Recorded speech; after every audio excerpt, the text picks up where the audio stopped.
अवसर्पिणी काल के इस पंचम आर्य में साक्षात तीर्थंकर परमात्मा नहीं है, किंतु जिन वाणी हमें निज परमात्मा का साक्षात्कार अवश्य करा सकती है, इसमें कोई संदेह नहीं। आगम का एक एक शब्द अनंत आत्महितकारी है, क्योंकि इसका चिंतन, मनन, प्रयोग और अभ्यास से अपने होने का एहसास पक्का होता है। निगोद से निर्वाण तक की यात्रा में प्रत्येक जन्म में आगम की उपलब्धि नहीं होती, मगर जिस जन्म में होती है तब वह आत्मदीप की प्रकट पहचान में उपयोगी बनती है। तभी तो कहा है, ज्योतिष आपका भविष्य बता सकता है, किंतु जिन वाणी आपका भविष्य बना सकती है।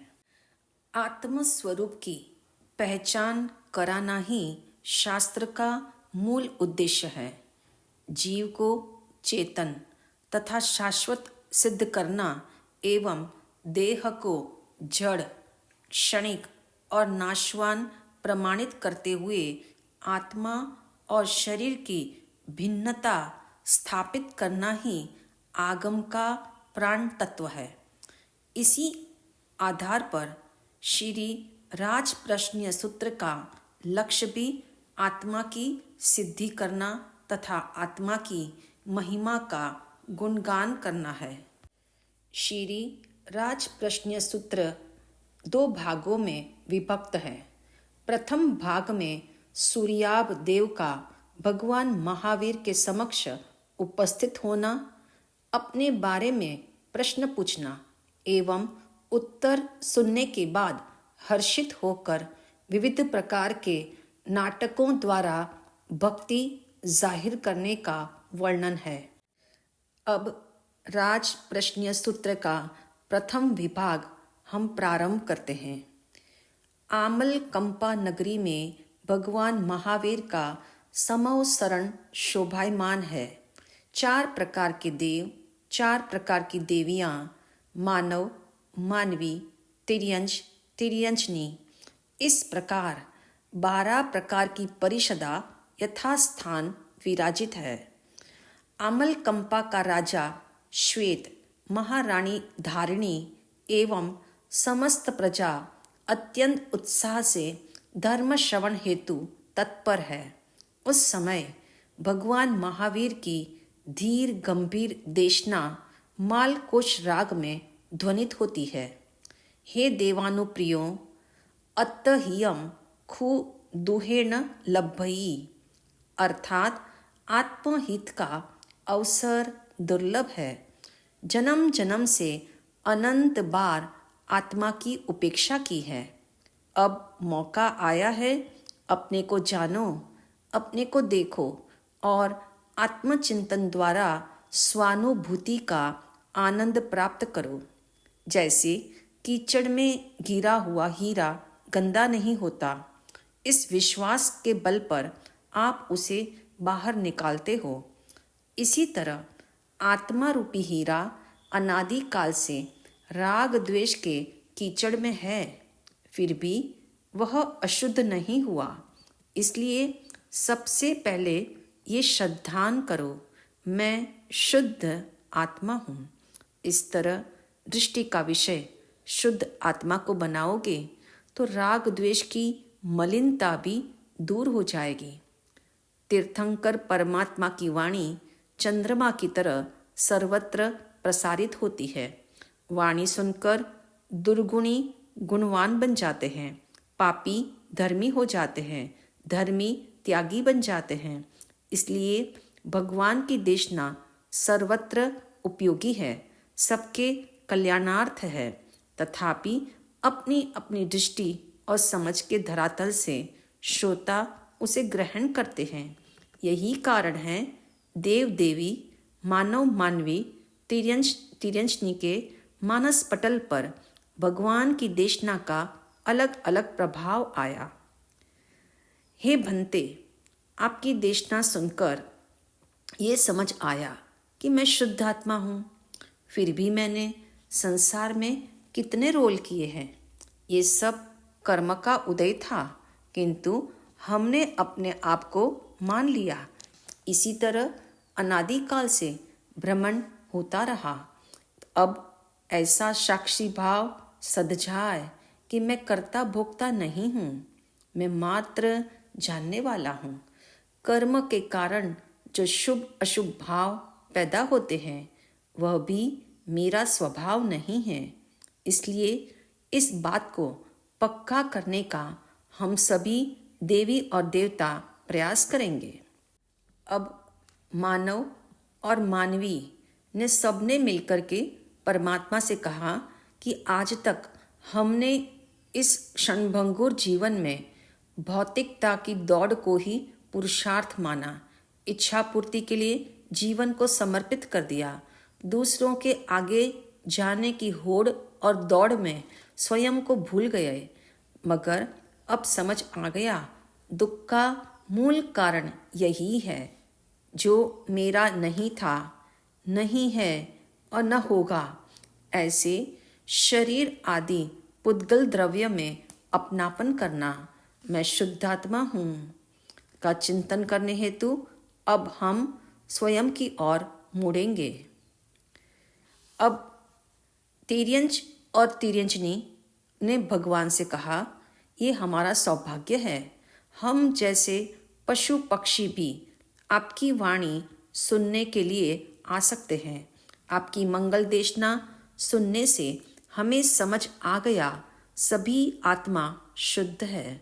इसलिए सबके प्रति प्रेम जगाना, जैसे आग से आग नहीं बुझाई जाती, ऐसे ही वैर का बदला वैर से नहीं चुकाया जा सकता। इसलिए शांति, प्रेम, वात्सल्य के बल पर ही दूसरे को शांत किया जाता है। आपने हमें अपनी पहचान करा दी। इस आधार पर हम आपके चरणों में यथाशक्ति अनुव्रत ग्रहण करना चाहते हैं। अब राजा श्वेत का चिंतन जिन्होंने भगवान के सामने व्यक्त किया, हे बंते, इस देव दुर्लभ मानव जीवन का मूल्य आज मुझे समझ आ ही गया। सचमुच अथाह संपदा देकर जीवन का एक क्षण मिलने वाला नहीं है। अब मैं इन अनमोल पलों को अधर्म में नहीं लगाना चाहता।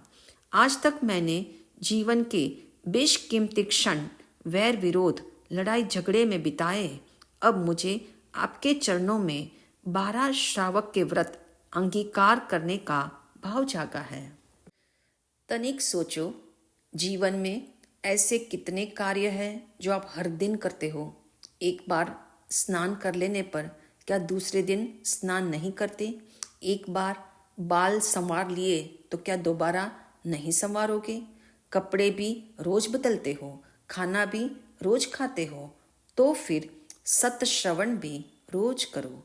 यह मत भूलना, प्रतिदिन सुनने से आत्मचिंतन गहरा होता है, सुसंस्कार दृढ़ होते हैं। यदि एक बार भी वीतराग वाणी को भाव से बिककर आत्ममुखी बनकर सुनोगे तो आत्मलीन अवश्य हो जाओगे। एक जिज्ञासा है, मैं शुद्ध आत्मा हूँ, ऐसा जानना काफ़ी है या मैं शुद्ध आत्मा हूँ ऐसा मानना ज़रूरी है? समाधान तो यही है कि जानना ज्ञान है, मानना श्रद्धा है। जानना ऐसा है जैसे किसी चेक पर राशि लिख देना, परंतु मानना ऐसा है उस चेक पर सिग्नेचर कर देना। इस संसार में मैं शुद्ध आत्मा हूँ ऐसा शब्द एवं भाव के विकल्प से जानने वाले बहुत है, किंतु मैं शुद्ध आत्मा ही हूँ ऐसा मानने वाले कम है। स्पष्ट है, बिना माने चीज़ अपनी कभी नहीं होती। जब तक मैं शुद्ध आत्मा हूँ ऐसा नहीं मानेंगे, तब तक आत्मदर्शन की प्राप्ति संभव नहीं है। एक मौलिक बात, ज्ञान कभी दिया और लिया जाता है, किंतु श्रद्धा में आदान प्रदान की व्यवस्था नहीं है। इसलिए सावधान, अनंत तीर्थंकर मिलकर भी किसी एक को श्रद्धा नहीं दे सकते। याद रखना, ज्ञानी ज्ञान प्रदान करते हैं, श्रद्धा नहीं। श्रद्धा स्वयं पर होती है, स्वयं से होती है। इसलिए एक बार स्वयं के लिए सबको भूल जाओ। अब क्षणिक की रुचि हटाकर अप्पानम शरणं पवज्जामि अर्थात निज शुद्ध आत्मा का आश्रय लो। आत्मा की शरण ही जन्म मरण मिटाने वाली है। यह मत भूलना। शंका बाहर है, समाधान अंदर है। संसार बाहर है, मुक्ति भीतर है। घाव बाहर होते हैं किंतु भरते अंदर से हैं। दृश्य बाहर है परंतु जानने वाला अंदर है। इसीलिए जो दिख रहा है वह आप नहीं हो।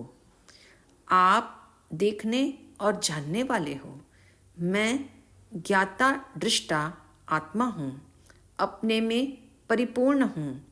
ऐसा आत्मविचार निरंतर निरंतर होता रहे तो मानना सहज संभव है, अर्थात सम्यक दर्शन निश्चित रूप से होता है।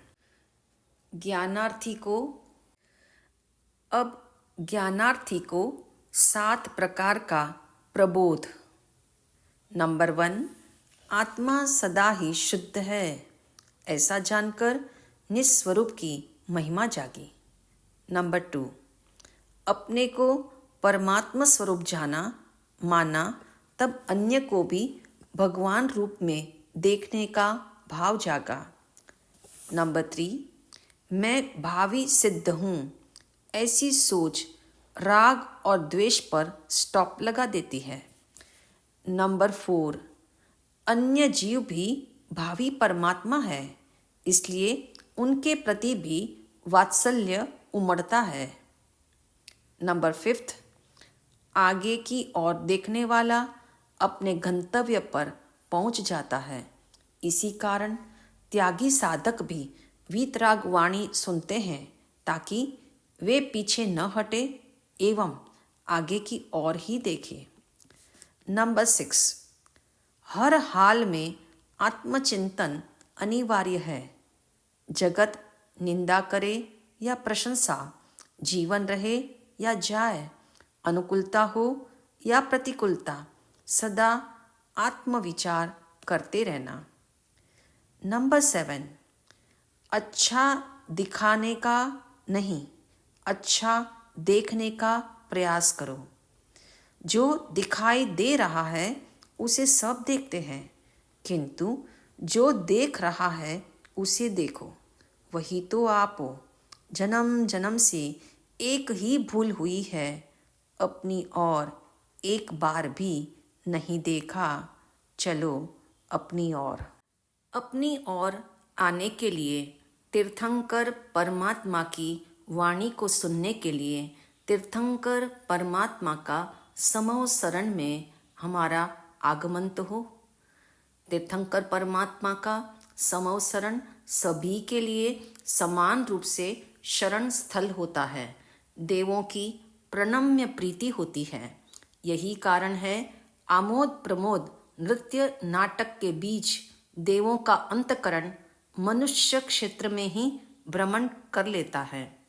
प्रथम देवलोक का सूर्याब देव अपने देव परिवार से गिरा दैविक सुख में लीन था।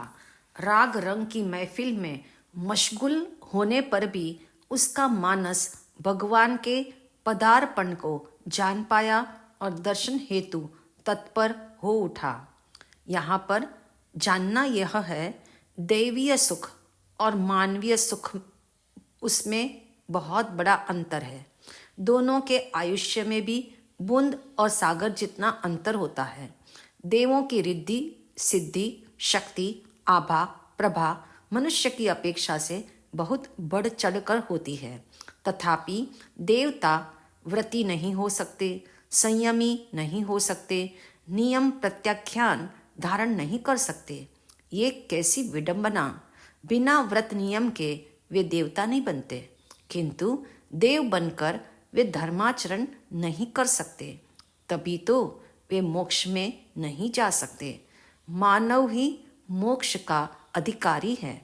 आपने भी सुना होगा, फरिश्ते से बेहतर है इंसान बनना, मगर इसमें पड़ती है मेहनत ज़्यादा।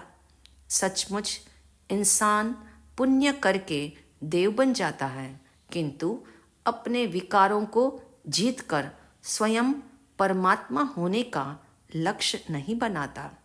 देवता दृष्टि की अपेक्षा से दो प्रकार के होते हैं, मिथ्या दृष्टिदेव एवं सम्यक दृष्टिदेव, जिनकी रुचि एवं प्रवृत्ति में गहरा अंतर होता है।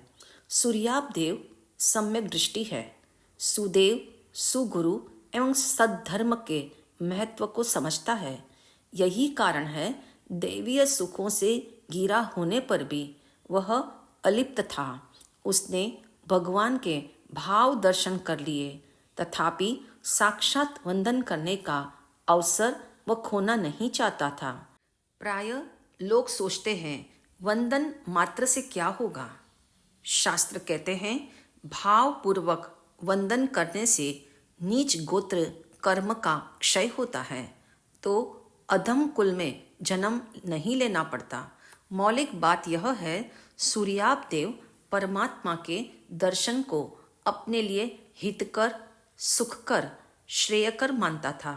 काश मनुष्य के भीतर भी ऐसा अहोभाव जिन वाणी सुनाने वाले आचार्य, उपाध्याय और साधु साध्वियों के प्रति जागे तो बेड़ा पार हो जाए। कहते हैं साक्षात वंदन करने का भाव जागते ही सूर्याप देव के भीतर का एक एक कोना जंकृत हो उठा। उसका अहोभाव दर्शा रहा था, कल्याण स्वरूप परमात्मा के दर्शन से एक दिन मेरा भी निर्वाण होगा। उनकी वाणी सुनने से मेरा भी मोक्ष मार्ग प्रशस्त होगा।